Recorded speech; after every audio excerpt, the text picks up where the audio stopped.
काजी निजामुद्दीन जी, देवेंद्र यादव जी, सुभाष चोपड़ा जी, राजेंद्र पाल गौतम जी, इमरान मसूद जी, हमारे कैंडिडेट्स अनिल चौधरी जी, अक्षय कुमार जी, अमरदीप जी, सुमित शर्मा जी और जगत सिंह जी। आगे आ जाइए। जो कैंडिडेट्स हैं स्टेज पे, कांग्रेस पार्टी के वरिष्ठ नेता, हमारे प्यारे कार्यकर्ता, भाइयों और बहनों, प्रेस के हमारे मित्रों, आप सबका यहां बहुत बहुत स्वागत, नमस्कार। कैसे हैं आप? ये मैं कह तो देता हूं प्रेस के मित्रों, मगर ये है नहीं हमारे मित्र।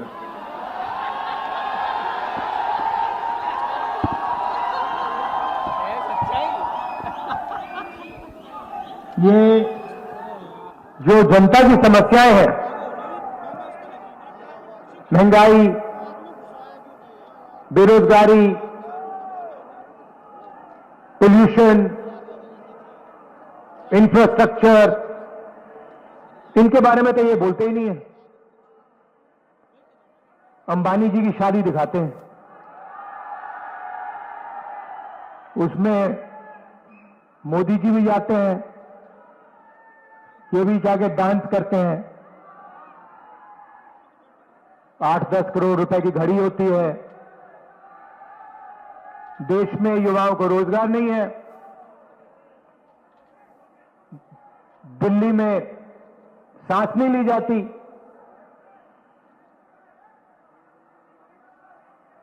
सड़कें टूटी हुई हैं,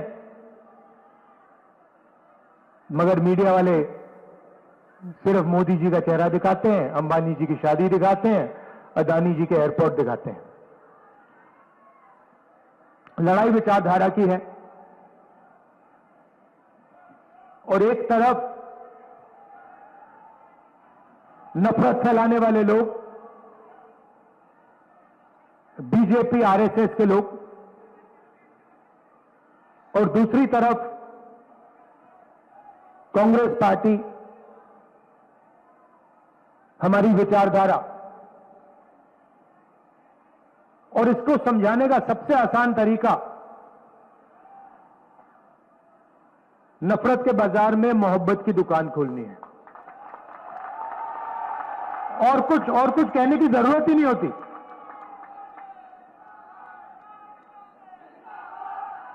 हम नफरत का हिंदुस्तान नहीं चाहते हैं।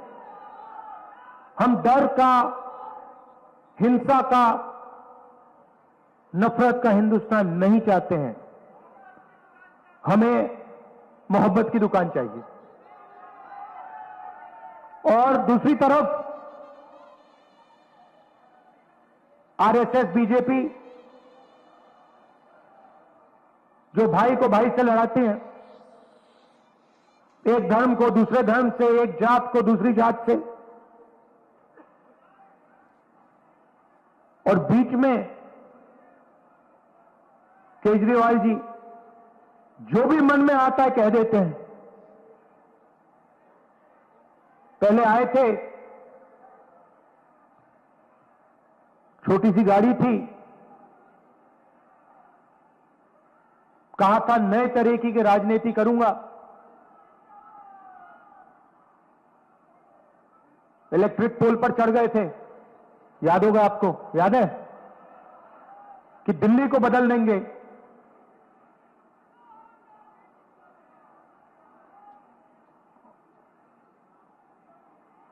और जब गरीबों को जरूरत पड़ी तो कहीं नहीं दिखे वो। जब दिल्ली में हिंसा हुई कहीं नहीं दिखे वो। और कहा था कि साफ राजनीति लाऊंगा, और सबसे बड़ा लिकर का स्कैम दिल्ली में हुआ है। और उनके घर की आपने फोटो देख ली। नरेंद्र मोदी जी ने मुझे घर से बाहर निकाल दिया, फेंक दिया उठा के। मैंने चाबी दी, मैंने उनसे कहा भैया लो अपना घर, मुझे नहीं चाहिए, भागो यहां से। और केजरीवाल जी महल में रहते हैं, शीश महल में रहते हैं।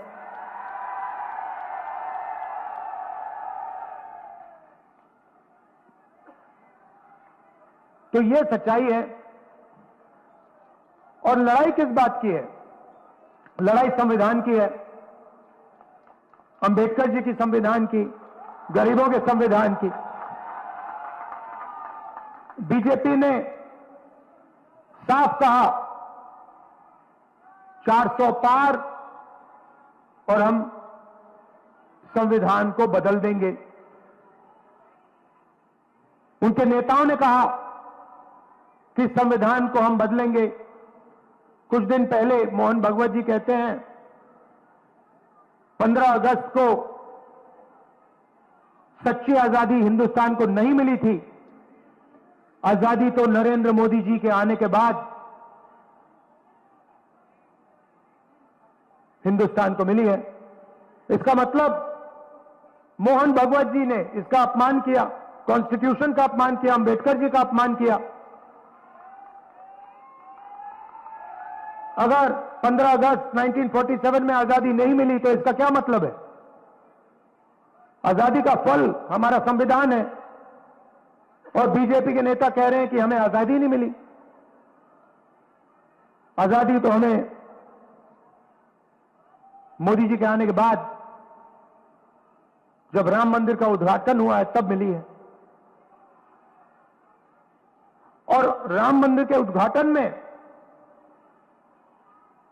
आप मुझे बता दो, एक गरीब व्यक्ति आपको उस उद्घाटन में नहीं दिखा होगा। अंबानी दिखे, अदानी दिखे, सब बड़े बड़े लोग दिखे, अरबपति दिखे, और हमारी जो राष्ट्रपति हैं आदिवासी हैं उनको वहां तक नहीं जाने दिया। नई पार्लियामेंट बिल्डिंग का उद्घाटन होता है, नरेंद्र मोदी जी कहते हैं हिंदुस्तान की राष्ट्रपति नहीं जाएंगी, उद्घाटन वो नहीं करेंगी। तो ये अरबपतियों का हिंदुस्तान चाहते हैं, 5-10% का हिंदुस्तान चाहते हैं। और संविधान कहता है कि इस देश के सब लोग एक जैसे हैं, समान हैं, कोई कम नहीं है, कोई बड़ा नहीं है, कोई छोटा नहीं है। हिंदुस्तान के सारे नागरिक एक समान है। कॉन्स्टिट्यूशन में लिखा हुआ है, इसमें लिखा हुआ है कि इस देश में किसी को नहीं डरना चाहिए। इस देश में, इसमें कहां लिखा है कि एक अरबपति को हिंदुस्तान के सारे एयरपोर्ट, सारे पोर्ट, डिफेंस की इंडस्ट्री, इंफ्रास्ट्रक्चर सारा का सारा पकड़ा देना चाहिए? कहां लिखा है इस किताब? तो यह डर फैलाने का लक्ष्य है। ये हिंदुस्तान का धन अरबपतियों के हवाले करना चाहते हैं, ये आपको लड़ाना चाहते हैं। हिंदू मुसलमान, एक जात के लोगों को दूसरे जात से ये लड़ाना चाहते हैं। और फिर जो आपका धन है वो आपके जेब से निकालकर अरबपतियों को देना चाहते हैं। और गलतफहमी में मत रहिए, ये अदानी जी जो हैं ये नरेंद्र मोदी जी के बहुत खास मित्र हैं। ये जो करोड़ों रुपए हैं असलियत में ये अदानी जी की कंपनी है, मगर कंट्रोल नरेंद्र मोदी जी के हाथ में है। यह सच्चाई है। जीएसटी का पैसा आप देते हो, तो जीएसटी का पैसा, ये जीएसटी लागू की इन्होंने, नोटबंदी की, आप सोचिए, नोटबंदी और जीएसटी को से किसका फायदा होता है? छोटे दुकानदारों का नहीं होता, छोटे बिजनेस वालों का नहीं होता, किसानों का नहीं होता, मजदूरों का नहीं होता, स्टूडेंट्स का नहीं होता, अरबपतियों का होता है। ये पूरा का पूरा इनकी जो पॉलिसीज हैं, ये सारी की सारी अरबपतियों की पॉलिसीज हैं। तो जीएसटी आप देते हो, आपने शर्ट खरीदी, वही शर्ट अगर अदानी खरीदेगा, जितनी जीएसटी आप देते हो उतनी जीएसटी वो देगा। आपने किसी रेस्टोरेंट में खाना खाया, जितनी जीएसटी आप दोगे उतनी जीएसटी अदानी देगा। तो जीएसटी आप देते हो।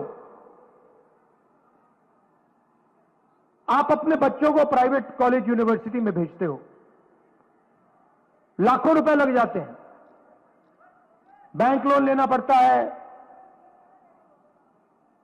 खून पसीना देकर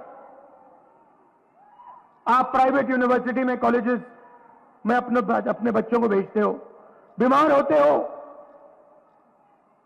फिर से प्राइवेट अस्पताल में। आपने अपने आप से कभी पूछा है कि ये जो प्राइवेटाइजेशन हो रहा है, ये जो हमारे जेब से लाखों रुपए लिए जाते हैं शिक्षा के लिए, स्वास्थ्य के लिए, बिजली के लिए, पानी के लिए, ये किसके हाथों में जाते हैं? ये आपके हाथों में नहीं जाते। हिंदुस्तान को 5-7% लोग चलाते हैं।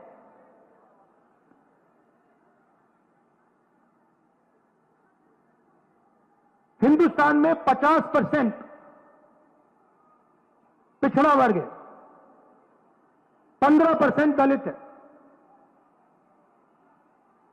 8% आदिवासी है और 15% माइनॉरिटी है। सबको जोड़ दो तो 90% आबादी है। दलित, आदिवासी, पिछड़ा वर्ग, माइनॉरिटी। उसमें आप मुसलमान, सिख, ईसाई सबको जोड़ दो, 90% बनता है। 500 कंपनी है जो है हिंदुस्तान की सबसे बड़ी, ये मीडिया के जो मालिक हैं, अदानी, अंबानी, इन 500 कंपनी की लिस्ट निकालो, आप हैरान हो जाओगे।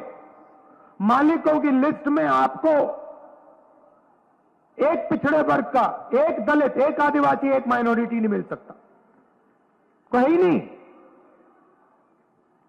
उनकी मैनेजमेंट की लिस्ट निकालो,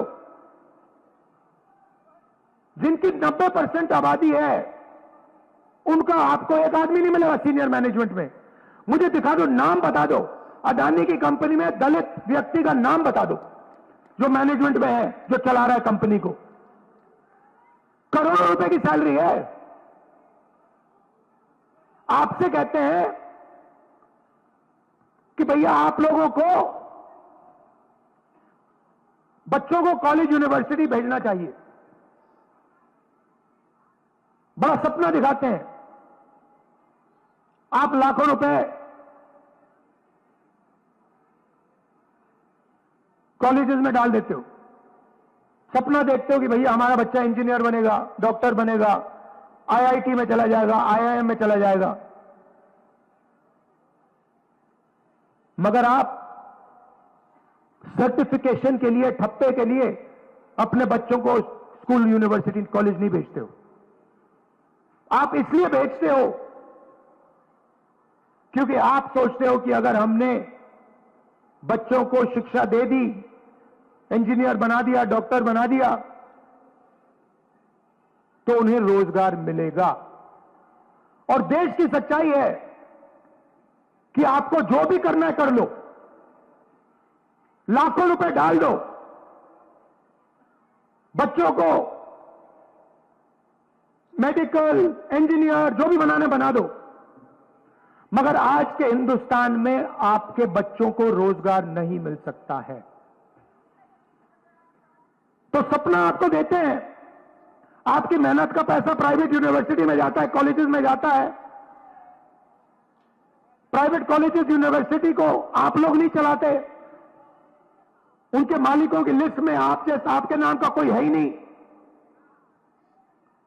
आपके जेब से धड़ाधड़ पैसा निकलता है और फिर आपको पता लगता है भैया इंजीनियर बन गया, लॉयर बन गया, बीए कर ली, एमए कर ली, मगर मजदूरी कर रहा है बच्चा। ये गेम है और ये गेम मीडिया वाले करवाते हैं।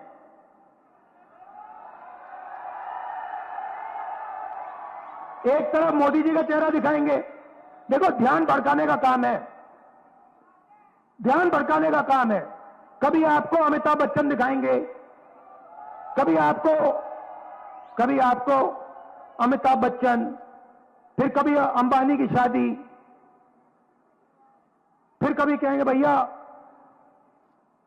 देखो भैया उधर बड़ा क्रिकेट मैच चल रहा है, डांस गाना होगा, मन की बात होगी, मगर काम की बात मीडिया वाले कभी नहीं करेंगे।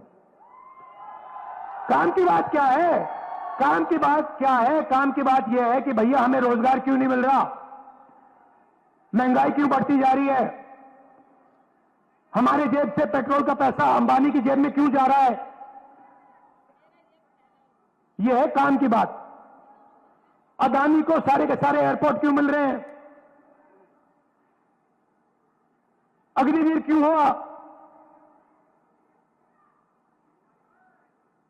जवानों से पेंशन क्यों छीनी गई। ये है सच्चे मुद्दे। इसके बारे में कोई बात नहीं करेगा, मगर नुकसान तो आपका होता है।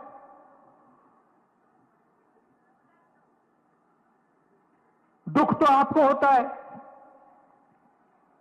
मेहनत आप करते हो और होता क्या जा रहा है,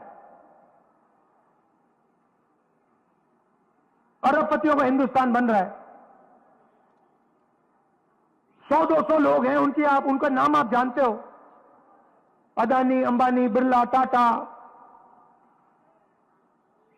वो जो भी सपना देखना चाहते हैं देख सकते हैं, जो भी करना चाहते हैं कर सकते हैं। उनके बच्चे कुछ भी करना चाहें तो कर सकते हैं, मगर आप सपना नहीं देख सकते। आपको रोजगार नहीं मिल सकता, आपको महंगाई से राहत नहीं मिल सकती। क्यों? क्योंकि पूरा सिस्टम आपसे चोरी करने का, आपसे पैसे लेने का और आपके ध्यान को भटकाने का सिस्टम है। तो हमने कहा, पार्लियामेंट हाउस में मैंने नरेंद्र मोदी के सामने बोला, आज तक हिंदुस्तान में पिछड़े वर्ग को अपनी सच्ची आबादी नहीं मालूम।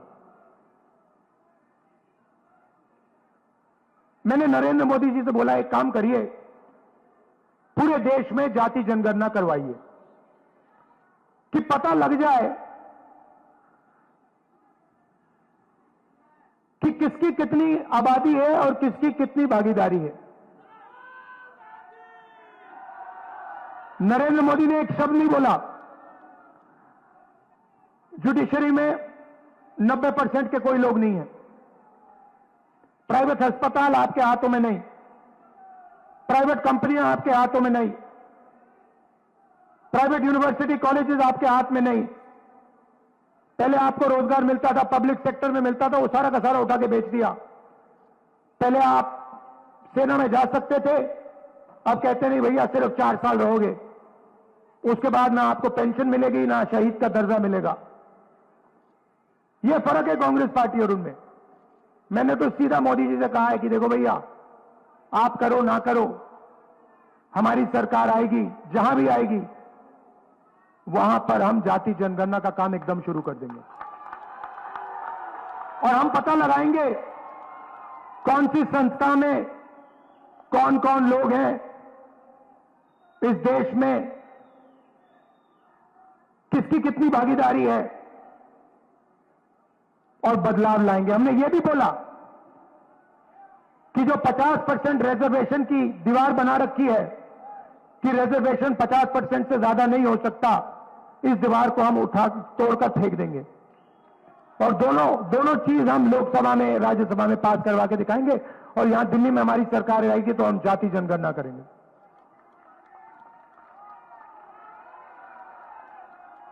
यहां पे आपके अनिल चौधरी जी हैं, इनका आप पूरा समर्थन दीजिए, पूरा समर्थन कीजिए।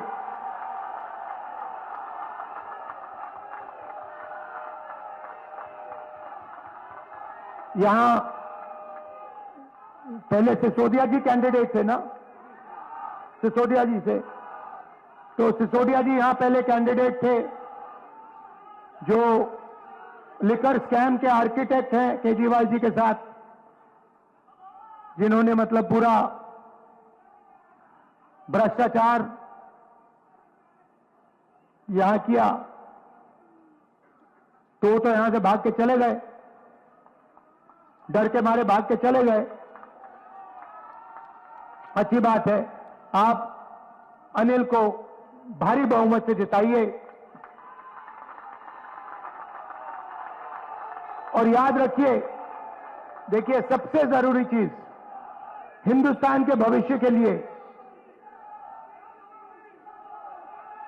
नफरत के बाजार में मोहब्बत की दुकान खोलनी है, नफरत के खिलाफ लड़ना है, मोहब्बत का हिंदुस्तान चाहिए हमें नफरत का हिंदुस्तान नहीं चाहिए, हम नहीं होने देंगे और इस देश में किसी को नहीं डरना चाहिए, किसी को भी नहीं डरना चाहिए।